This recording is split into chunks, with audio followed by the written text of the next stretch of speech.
Today we're going to look at an interesting puzzle. This puzzle is people. People are mysterious. They do not reveal to us what they do not want to. And if we're going to be a master strategist and we're going to play the moves on the board, we need to be able to see what other people are up to. And we need to be able to see beyond their mask they may give us and see them for who they really are. We're going to be taking a look at the 4-step process outlined in the Laws of Human Nature by Robert Greene. We're going to look at all the actions and strategies he gives us in these 4 steps, and I'll cut away all the fluff so we can get right to seeing what we need to do. Now, let me give you the 4 steps, and then we'll go into detail looking at all the actions and strategies we can start doing. The first of these is to work on our observational skills. This is a common theme in Robert Greene's book that the first step is always to start noticing things. He gives some really fantastic tips on how to actually start observing people for who they are, and we'll get into that. Let me give you the second step though. The second step is decoding keys. This is going to take what we've seen with our observational skills and apply it. We're going to see what it actually means and what it means for us, what it means for the person we're observing. What can we draw out of this observation that we've done? Step 3 is very interesting. We are to notice the domination and submission cues. This dynamic is extremely important for determining who people really are. We have to understand whether or not they are dominant or whether or not they are submissive. And this is a fascinating topic. Now, step 4, this one's off the charts. This is the art of impression management. This is how you do exactly what he decodes in the first 3 steps to other people. So you manage how people see you and what you reveal to them. It's a fascinating subject. He gives plenty of reasons for why it's ethical and you should do it, and some of them are quite compelling, but let's see what he has to say. Now, getting into some detail here on observational skills, Greene gives us some good but annoying actions to start taking to work on our observational skills. Just to start things off with here, he says, listen, this is going to take a lot of practice. It's going to suck. Stick with it. You'll acquire a very nice skill. So the first action that we can take is everybody we interact with, at least on a period of time. It doesn't have to be every day, but someone you're going to see more than once, you need to establish their baseline emotions and their baseline expression. So some people are naturally quiet, reserved, some people are happy, some people are empathetic, some people are angry. Just get a feel for their baseline mood. The second exercise he gives is phenomenal. Whenever you see someone either in a high stress situation or extremely happy or extremely agitated, nervous, excited, look at how that emotion plays out in their nonverbal behavior. You'll see incredible things, and just take note of them. Develop your emotional vocabulary and you'll see this in far more subtle situations. Another part of this action would be to observe when people are giving mixed signals. Someone says they're doing great, they do not look great. Or someone says they're doing horrible, but they look great. That doesn't happen that often, but look at those mixed signals and just try and figure out what's going on and then see if you're right. Build up the skills by practicing. Just practice making guesses. You don't have to act on those guesses, but practice like a test. Just keep testing yourself. Look for those emotions, see if you can tell what's going on, and then check your feedback. See if you're doing well. You'll slowly get better, just as anyone does that studies anything for a period of time.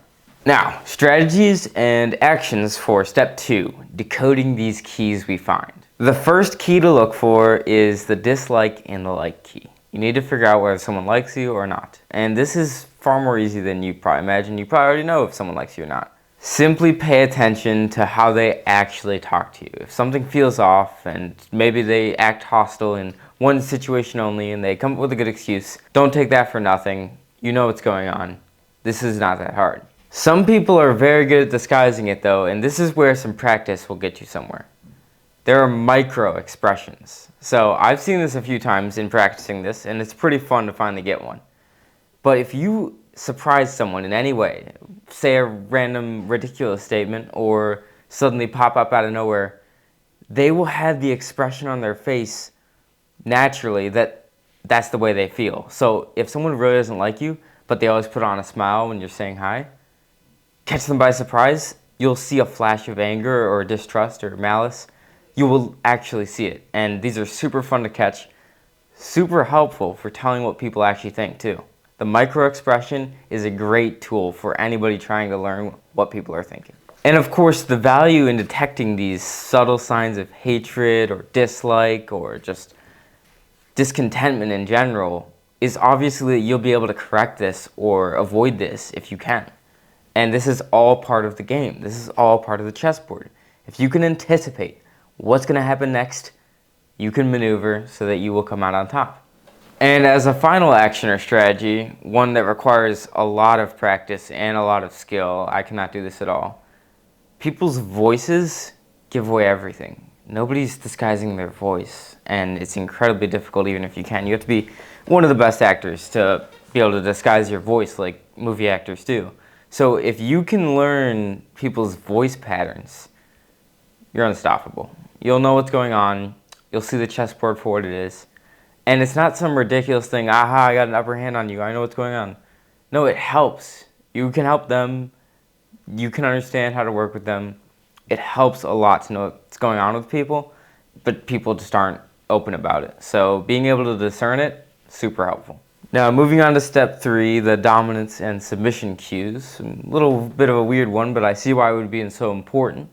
If you were to hire someone or try to form a relationship with someone, you need to know what their type of personality is, and this is a main type. Now let's be honest.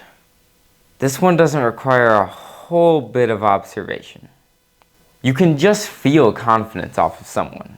So you can feel insecurity as well. This one isn't that hard. He doesn't really give that much, except he says, listen, look for the, pat on the back, the confidence, and then the fake smiles, the insecurities. This one's pretty simple. Keep doing what you're doing. I think most of us can tell when someone has a lot of confidence and is dominant, and we can tell when someone's insecure and submissive. Now for our final step, which is learning how to manage our impressions we give other people. Incredibly fascinating. And Robert Greene gives us 5 different steps and actions to take to manage our impressions. Now the first of these, and this one's certainly the most powerful in my opinion, is to master nonverbal cues. People are picking up on a lot. I know we're learning to pick up on more as well, but people already do pick up on a decent amount. You can just feel that confidence off of someone. Well, you can master giving that feeling to people. And there's many different ways, but the best way to do it would be to look at someone that emulates what you want to emulate and then just copy them in a way. Make it your own, but follow their plan. It's not going to fail you. Number 2, this one's pretty crazy. Be a method actor.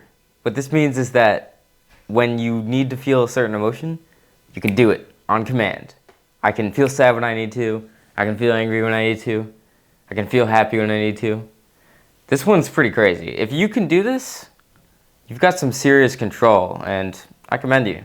The third action to take is to adapt to your audience. And this one's pretty underrated. Different people respond to things completely differently. Some girls, when they see a man cry, they see it as kind and affectionate. Others would say, no way, I'm out of here. He's weak. You have to know who you're dealing with so that you can create the right emotional atmosphere. Now the fourth one is very, very helpful. This one's probably the most applicable out of all of these, and that is to create the right first impression. First impressions are nearly everything, and this has been proven through studies. They're nearly everything for what someone's going to think about you when you first give that impression. Your first impression matters so much. Learn how to create your first impression that you are satisfied with. Learn one that will give you exactly who you are, maybe a touch up on your good qualities, and master it. You need to be giving good first impressions. Now on to our final 2 actions, and I think I lied because I said there were 5, there's actually 6, and the 5th is to use dramatic effect. This one's super vague, super hard. I don't think he really gives us any strategy here, or any really actions to take. It's simply be a little more interesting. Say things a little more this way, dress a little more this way, be a little quirky.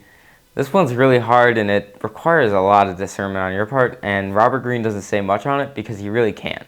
This is completely subjective and completely determined by your circumstances. I don't know how you would do this. You can figure that out for yourself. The 6th step is to project saintly qualities. That is quite absurd.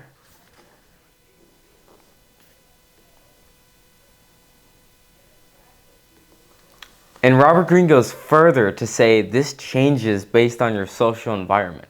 So today you would need to be tolerant, open-minded, super ambitious to fit the times, but then 500 years ago this would be to uphold this church and then this and this and I don't know what else. But what he's saying is fit the times perfectly so that you can have the maximum effect on your followers. I don't agree with this at all, really. I think you should uphold what you believe to be true, but if you're really playing the power game, I guess you go all the way. And I think Robert Greene admits this freely in this final quote. In fact, the better you play your role, the more power you will accrue. And with power you will have the freedom to express more of your peculiarities. Incredibly interesting chapter. I liked a lot of the actions. I hope they're useful for you. As before, we will continue to instruct our minds. Thank you for entertaining my voice. And don't forget, it is your move.